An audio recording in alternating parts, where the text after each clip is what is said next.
And our guest this morning is the Greens Senator responsible for immigration policy, Senator Sarah Hanson-Young, and she'll join us here in the studio. But first we'll see what the Sunday papers are reporting around the country. And the government's response to the Gonski report on education has been put back some weeks, but Mr Sherbert, it seems that they're anxious to crank up the publicity nevertheless.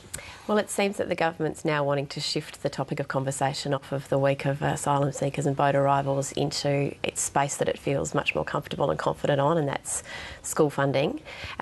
What we have being flagged today is the sense that Labor wants a broader discussion than just about how many extra dollars will flow to schools under the recommendations, their response to the recommendations of David Gonski's review report, and an attempt to start talking about what the quid pro quo might be back from schools. So detail that schools will be required to come up with an individual performance plan to show how they are going to improve the student performance and the student results in their bailiwick, and that there will likely be an expansion of the My Schools website with more transparency and some new requirements on teachers, including things like annual performance reviews, more time for student teachers to spend in the classroom before they graduate, so there's a greater level of experience of the new flock of teachers coming in with each new generation of teaching staff, and some specialised training for all teachers about how to handle disruptive behaviour in the classrooms in an attempt to give kids a clear air to learn. So if they're in a position to outline some of that to you in your interview, why are they not ready then to start the conversation proper and get the report out there? I think what's happened here is that on a couple of other big policy issues, Labor had unveiled a solution and then found themselves in a situation where they were also trying to have, as well as trying to defend or promote the specifics of an issue, their response to an issue, they were also then trying to define what it was a solution to. And this time it seems that what they're trying to do is actually have a conversation, diagnose the issue, before then putting the actual tin tacks on the table about exactly what it is and how it will work. OK, Fran, Tony Abbott delivered a speech in Adelaide, and he talked about a return to the golden age under John Howard. Yes, it's not the first time Tony Abbott has harked back and urged us to hark back and hanker for the golden age of the Howard years. And the golden age means a couple of things here. And I think ideally it just means an age in Tony Abbott's mind when we all felt safe and secure, like we had a government, we thought we had a government who knew what it was doing. And that first came up, I think, into the lexicon around the pink backs time. Here he's talking about, in this speech, the South Australians, he's talking about an economic golden age when the economy was buzzing along and we, weren't frightened about our power bills and things like that. But also when, as I say, we had a government who was competent, and he's trying to make us feel reassured that an Abbott government would feel just as safe and sound and golden as a Howard government because it's got 16 of the same front benches. Now, some of those, might be a bit of a problem because it was the golden age where we had the treatment of Hanif, for instance. That minister is still there. We had work choices under this golden age. So there's a few elements and a few reminders of those things that are still here on Tony Abbott's front bench. But also, it's if you line up the major economic indicators, it's not just about growth. You have interest rates, employment, inflation.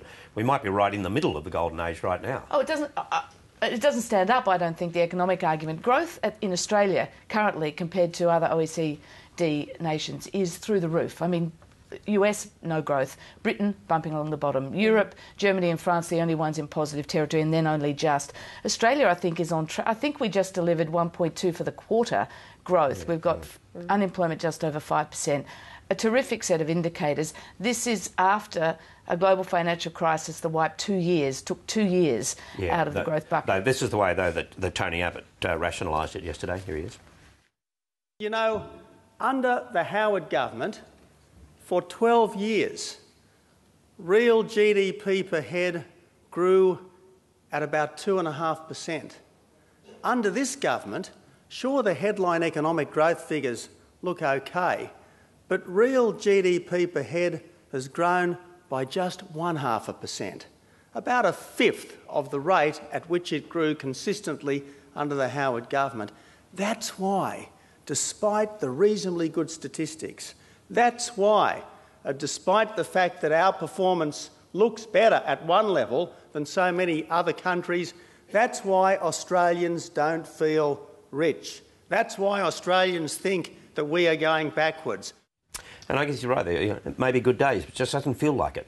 Well, it doesn't feel like it because the world is in a global downturn. That's having a dramatic effect on our things like our manufacturing industries. Our mining boom is having a dramatic impact on our dollar, for instance, and that's having an effect on our other industries like manufacturing. I mean, the world is not in a good state. Here in Australia, at this moment, it's the lucky country in terms of the economy. But, you know, power prices are going up through the roof, and things like that hurt a lot. But as we've had the discussion this week, that has been beyond the federal government's control up until this point. State governments have really been in charge of that and done nothing about it. I just think this notion that, you know, we look like we're doing okay, but we're not really, is not fair. And the fact that the Coalition never mentions the impact of the global financial crisis in the first couple of years of the Labor government, I just think, you know, makes a mockery of the argument. And also, it's not just the growth, it's what you do with it.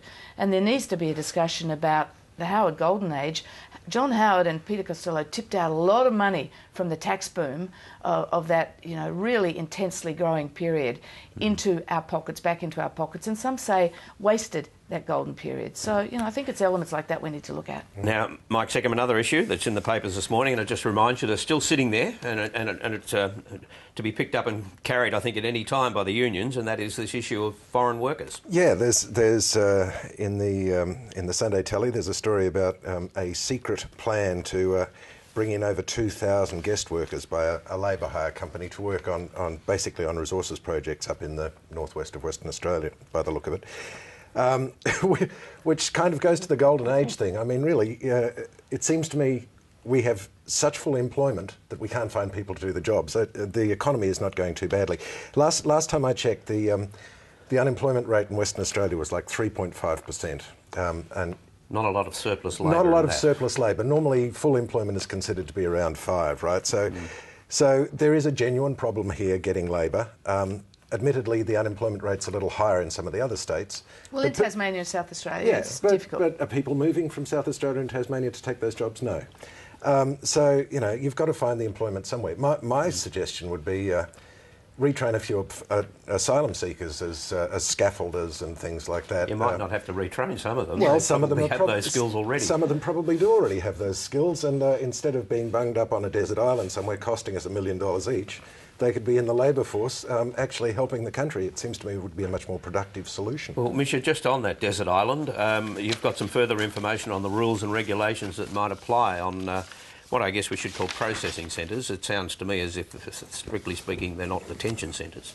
Yeah, so I've done an interview this week with Kieran Keke, the Foreign Minister of Nauru, and he's started to sketch in a bit more of the detail about how people will live when they are taken to Nauru under this arrangement that is being negotiated. He's talking about the ability for people to roam freely around the island, send their kids to local schools, do volunteer work, education and training, but saying there will be a night curfew and they won't be able to compete for paid employment with Nauruans. Obviously, that's important to managing the domestic support they need for being party to this agreement. So free to come and go, but they have to return to the detention centre at night. And check in with people, but then how which far is part of the arrangement. Anyway on an island, yeah. I guess. But also interestingly flagging that he says they would have no problem with journalists having access to talk to asylum seekers who are willing to go public about the conditions and circumstances. That was not possible for a long time. Which is a really important thing, particularly in the context of him saying Nauru also wants more control over the conditions and the management of how the facilities are run there as well. We've also had some warnings overnight from the United Nations Commissioner on Refugees, basically saying that they have still very deep-seated concerns about the overall policy direction that Australia is pursuing here, and they don't think it will stop boat journeys either. And the other question is, for how long will they be there? A lot of people are using the term indefinite. The panel says 5 years, no, something less than that. But Julia Gillard was interesting on that this morning on Sky Agenda. Here she is. It could be a very long period of time. I mean, we're talking here about many years. Well, yes, this is a tough policy, Paul. This is a tough policy. I can't give you what the time frame is today. We need to do some consultations, including with UNHCR, to ascertain what that time frame is. So it could be many years. I think that's It's not the a key quick message, turnaround. isn't it? The government's trying to get out now as many times as it can. How many times can you say in 1 minute, this is a tough policy, this is a tough policy? They're trying to broadcast that to the region. And the toughness is what will be argued about, but even more importantly than getting journalists access to the island will be, in terms of the toughness, making sure there's psychologists and psychiatrists and healthcare staff, for instance, who can get access to these people, because that was the shame of it last time, that people went mad there. And we will run some more of that interview, which goes to the time when Julia Gillard worked with Slater and Gordon some 17 years ago. Up until now, it's been discussed only, well, it's been malicious gossip and innuendo on social media for a long time now.